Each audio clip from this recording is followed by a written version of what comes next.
अगर आपने एग्ज़ाम के 6 महीना पहले पढ़ाई नहीं की है, 1 महीना पहले भी नहीं की है और 15 दिन पहले भी नहीं की है और आज 2-3 दिन में एग्ज़ाम है या शायद 1 दिन पहले एग्ज़ाम है, तो ये वीडियो उन लोगों के लिए है जो 1 दिन 2 दिन पहले एग्ज़ाम की तैयारी करने में लगे हुए हैं। याद रखें, इसमें आपको कुछ यूरेका मोमेंट नहीं मिलने वाला या कुछ बहुत बढ़िया चीज़ नहीं पता चलने वाली। आप शायद पास हो सकते हो, मैं आपको झूठी आशा ही नहीं दूंगा। आप कॉलेज में हो, स्कूल में हो, डिपेंड करता है कहाँ हो, लेकिन शायद ये स्ट्रैटेजीज़ आपको काम आ जाए। तो चलिए देखते हैं। हेलो एवरीवन, मैं कौन हूँ? मेरा नाम है कुणाल और मैं एक सॉफ्टवेयर आर्किटेक्ट हूँ और मैंने बहुत सारी एग्ज़ाम्स दी है कॉलेज से लेके आज तक, जिनमें शामिल है जीमैट, कैट और यूपीएससी के 4 अटैम्प्ट, जिसमें चारों में मैं इंटरव्यू में गया था। मैं कहीं पे भी मेरा नंबर मुझे जो चाहिए था उसमें नहीं लगा, इसलिए मैंने कोई भी चीज़ ऑप्ट नहीं की और मैंने मेरी कंप्यूटर इंजीनियरिंग परसू कर ली। तो चलिए देखते हैं क्या किया जा सकता है एग्ज़ाम के एक दिन पहले। और आखिरी में मैं आपको एक ऐसी चीज़ बताने वाला हूँ जो बहुत इंपॉर्टेंट है लाइफ और ज़िंदगी के हिसाब से, सिर्फ नोट्स और एग्ज़ाम के हिसाब से नहीं। तो बने रहिए। तो शुरू करते हैं रिवीजन से। रिवीजन होता क्या है, सबसे पहले वो जान लेते हैं। रिवीजन वो होता है जो चीज़ आपने 1-2 बार पहले पढ़ी है या आपके कानों से गुजरी है या कहीं देखी है, पढ़ाई करने की ट्राई की है और उसको याद करने की कोशिश की है। याद करना कैसे होता है? आपने चैप्टर देखा या चैप्टर के जो जो हेडिंग होते हैं, सब हेडिंग्स, वो देखा और आपने याद करने की कोशिश की कि उसके अंदर क्या कंसेप्ट सिखाया गया था। उसको बोलते हैं एक्चुअल रिवीजन।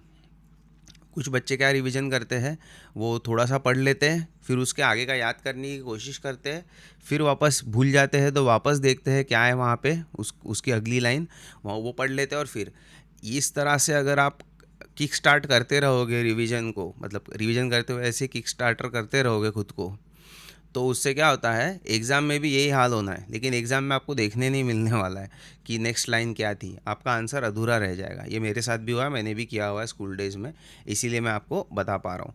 रिवीजन ऐसे नहीं होता। रिवीजन कैसे होता है, आपने वो हेडिंग पढ़ ली जो क्वेश्चन के तौर पे आ सकती है और आपने फिर पूरा जो कंसेप्ट है उसका या पूरा जो आंसर है जो वहाँ लागू होता है वो याद करने की कोशिश की है, उसे बोलते हैं रिवीजन, वो पूरा। और अगर याद नहीं आ रहा है तो रुक के कुछ भी करके 5-10 मिनट रुक के याद करके या दूसरा क्वेश्चन करके फिर वापस वो क्वेश्चन पे आना, उसे रिवीजन कहते हैं। ठीक है, ये हो गया रिवीजन। अब कल परसों में एग्ज़ाम है, आप रिवीजन कैसा करोगे? इसका बहुत सिंपल तरीका है। इस तरीके के बाहर आप जाके कुछ भी नहीं कर सकते। डेफिनेटली आपको बहुत बुरे मार्क्स आने हैं या शायद आप पास भी ना हो। ठीक है, तो तरीका ये है, क्वेश्चन पेपर्स होते हैं पिछले साल के जो दोस्तों ने शॉर्टलिस्ट किए होंगे, ठीक है, तो उनसे वो क्वेश्चंस ले लो। अभी क्वेश्चन पेपर ढूंढ के तो कुछ कर नहीं सकते आप, और हर मिनट बहुत इंपॉर्टेंट होता है इसमें। ठीक है, हर मिनट इंपॉर्टेंट होता है। तो क्वेश्चन पेपर ढूंढ लो, सारे क्वेश्चंस ढूंढ लो वो पेपर में कौन कौन से आने वाले हैं।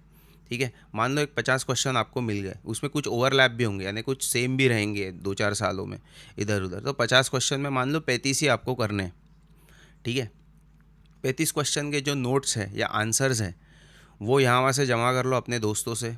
ये सब दोस्तों से ही होना है, टीचर से तो कुछ आशा नहीं कर सकते। और आपके पास इतना टाइम नहीं है कि आप उसको चैप्टर में जाके मार्क करके भी आप उसको पढ़ सकते हो।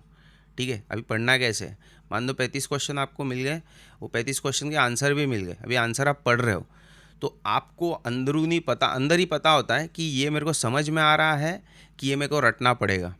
अगर समझ में आ रहा है तो बहुत बढ़िया बात है, और जो रटने पे भी नहीं हो रहा है, लाइक 2-3 बार आपने रटने की कोशिश की तभी भी नहीं हो रहा है, तो एक या दो ट्राई आप कर सकते हो कि उसको टेक्स्ट बुक में रेफ़र करके उसके अगला पिछला अगर आप जान सकते हो और उससे समझ बना सकते हो और फिर आप आंसर लिख सकते हो खुद से, तो वो तरीका बढ़िया है। वरना आपने रटते ही रहना है और ये अभी 1-2 दिन में करना है। तो आपने क्या करना है, 1 घंटा या 40 मिनट तक पढ़ना है, 10 मिनट इधर उधर करना है, याद नहीं करना है कि आपने पढ़ा है। ठीक है, फिर वापस 40-50 मिनट पढ़ना है, वापस इधर उधर करना है।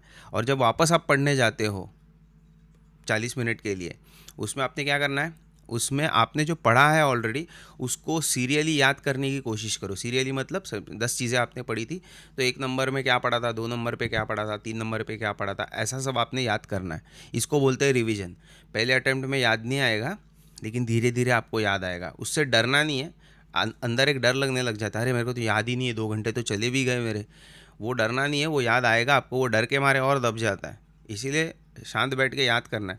साल भर तो डर लगा नहीं, अभी 1 दिन 2 दिन पहले डर लग के वैसे भी कुछ होना नहीं है, तो वो करने की जगह पे आप ये करो, आपने पढ़ लिया, 40 मिनट अभी मैंने पढ़ लिया, 10 मिनट इधर उधर कर लिया, फिर वापस मैं पढ़ने आया तो 10-15 मिनट मैंने वापस याद करने में गवा दिया, मतलब गवा दिया इन द सेंस यूज़ कर लिए। फिर वापस 40-50 मिनट आगे का पढ़ लो, ठीक है। फिर वापस 10 मिनट के बाद जब आप वापस पढ़ने आओगे तो दोनों को याद करने की कोशिश करो, और पहले पहला वाला याद करो और फिर दूसरा वाला याद करो जो आखिरी में आपने पढ़ा था, क्योंकि वो तो ऐसे ही याद आ जाना है, तो आपको लगेगा आपको याद हो गया, वो याद नहीं होगा, ताज़ा ताज़ा रहेगा दिमाग में। इसलिए वापस पहले से शुरू करना है। ऐसा करते करते करते आपका 50 एक क्वेश्चन हो जाने, 50-35 जो भी है वो क्वेश्चंस हो जाने। इसके बाहर आपने कुछ भी नहीं पढ़ना है। इसके बाहर अगर आप पढ़ने की कोशिश करते हो, आप डेफिनेटली कुछ भी नहीं कर पाओगे। मैं बता रहा हूँ, ये गलतियाँ मैंने की है। मैं 11th स्टैंडर्ड में था, मेरा मैथ्स का पेपर था, मेरे को सर्टन क्वेश्चंस आए थे, मेरे दोस्तों ने कहा था कि ये 15 क्वेश्चन ही करके चल, अपने को पास होना है। मैं बोला नहीं नहीं, मैं ये भी करता हूँ वो भी करता हूँ। ऐसा करते करते ना मैंने वो 15 क्वेश्चन किए और ना मैंने वो एक्चुअल पढ़ाई कर पाया मैं, क्योंकि टाइम ही नहीं था। तो रिज़ल्ट क्या था, फेल हो गया मैं मैथ्स में 11th स्टैंडर्ड में। ऑफकोर्स वो मिड टर्म की एग्ज़ाम थी, लेकिन फ़ेल हो गया मैं। तो वहाँ से मैंने वो फंडा सीख लिया कि भाई ये आखिरी मोमेंट पे हम लोग आउट ऑफ के चक्कर में नहीं गिर सकते। क्योंकि क्या होता है, जब हम पढ़ने लग जाते हैं तो हमको लगता है अरे शायद ये भी कर ही लेता हूँ मैं। वो करना नहीं होता है, प्रॉब्लम करने में नहीं होता है, मेरा कहने का मतलब है।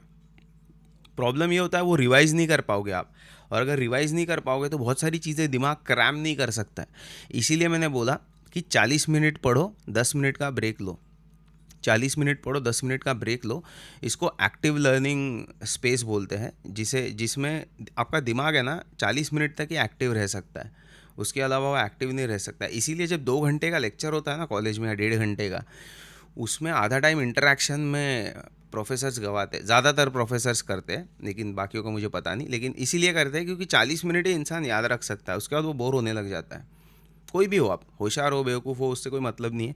ये हर इंसान की कैपेबिलिटी है, क्योंकि ये ब्रेन की लिमिटेशन होती है। इसको एक्सटेंड किया जा सकता है, लेकिन वो कभी बाद में देखेंगे।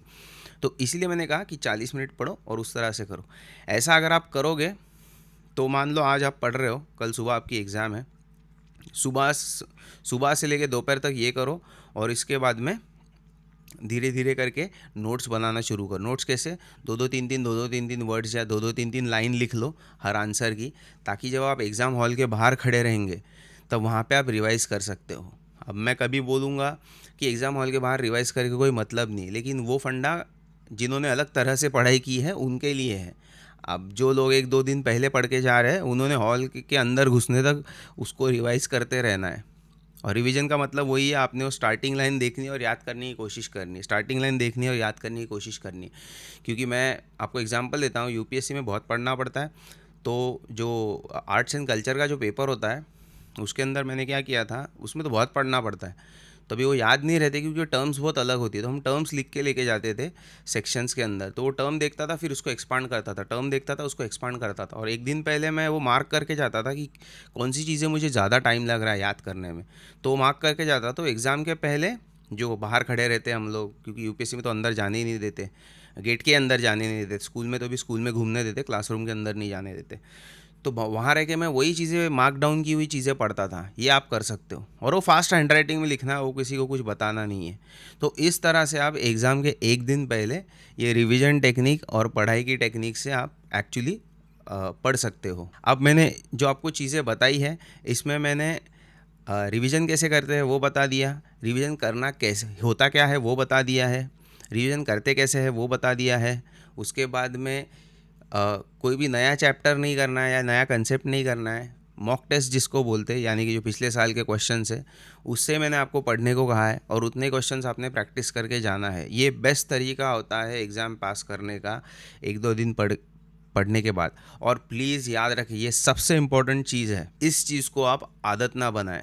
क्योंकि क्या होता है, अगर आपने इस तरह से पढ़ाई करके एग्ज़ाम पास कर ली तो आपका वो दिमाग का एटीट्यूड बन जाता है, वो इसी को स्मार्टनेस समझने लग जाता है, और उसको लगता है अरे पिछले बार मैंने नहीं करी थी, 2 दिन में पढ़ के मैं पास हो गया था। बात वो नहीं है, बात आपको आदत नहीं रहेगी। आप जब काम करने लग जाओगे, बिजनेस में जाओगे, कुछ भी करोगे आप खुद के लिए कमाने के टाइम पे, ये सारा माजरा तो उसका ही है ना, बाहर जाके कमाना है। बाहर मतलब दुनिया में जाके खुद के पैसे कमाने, खुद का वजूद खड़ा करना है। तो उसमें ये चीज़ है ना, आदत बन चुकी होती है। तो कोई भी प्रोजेक्ट, टास्क, कोई भी टास्क आपको मिलता है, आप उसको हमेशा डिले करते रहोगे और ये बहुत बुरी आदत हो जाती है। इसको बाद में चेंज करना बहुत मुश्किल होता है। इसके लिए जो करना है वो ठीक है, एक बार हमने भी किया है, 10 बार भी किया है, लेकिन उसको आदत मत बनने दो। और उसके लिए आप ही उसको मॉनिटर कर सकते हो। कोई मोटिवेशन टॉक, कुछ कोई चीज़ करने नहीं वाली है आपके लिए काम, आपको खुद ही करना पड़ेगा वो चीज़। और इसीलिए प्लीज़ याद रखें, इसको आदत ना बनने दें। ये मैं बहुत एक्सपीरियंस से कह रहा हूँ। इसको तोड़ने के लिए मुझे बहुत टाइम लगा था, बहुत एफर्ट डालना पड़ा था। तो अगर आप जिस भी स्टेज में है, कॉलेज में है, स्कूल में है, अभी भी आपके पास वक्त है। वक्त हमेशा होने वाला है, लेकिन बर्डन्स ज़्यादा होने वाले हैं। वक्त कहीं जाने नहीं वाला। आप 40 साल के हो गए तभी भी आप ये आदत बदल सकते हो, लेकिन 40 साल में आपके बर्डन्स अलग रहेंगे, तकलीफ़ें अलग होंगी। और आज कॉलेज के टाइम में या स्कूल के टाइम में सारे बर्डन्स आपके पेरेंट्स के ऊपर या जहाँ पर भी हो। मैं एक जनरल स्टेटमेंट कर रहा हूँ, मैं ये नहीं बोल रहा हूँ हर बच्चा बहुत आराम से पढ़ लिख रहा है। जो कष्ट से पढ़ लिख रहे हैं, जैसे मैं पढ़ लिख रहा था कॉलेज के टाइम में, तो मैं तो बहुत तकलीफ़ों से पढ़ रहा था। तो इसीलिए मेरे में वो आदत आ गई थी, क्योंकि तकलीफ़ें इतनी थी। मैंने बोला भाई ये तकलीफ़ें अपने को आज नहीं चाहिए, इसलिए आज तकलीफ़ उठा लेते हैं इस चीज़ में, ताकि आगे चल के तकलीफ़ ना उठानी पड़े। तो मेरी बात को प्लीज़ याद रखें, आप इस चीज़ को आदत में ना बनने दें। आशा करता हूँ आपको ये वीडियो पसंद आई रहेगी। आपके कोई भी क्वेश्चंस या कमेंट्स होंगे, प्लीज़ मुझे नीचे लिख के बताएं। और कोई वीडियो अगर आपको स्पेसिफिकली चाहिए वो भी मैं बना दूंगा।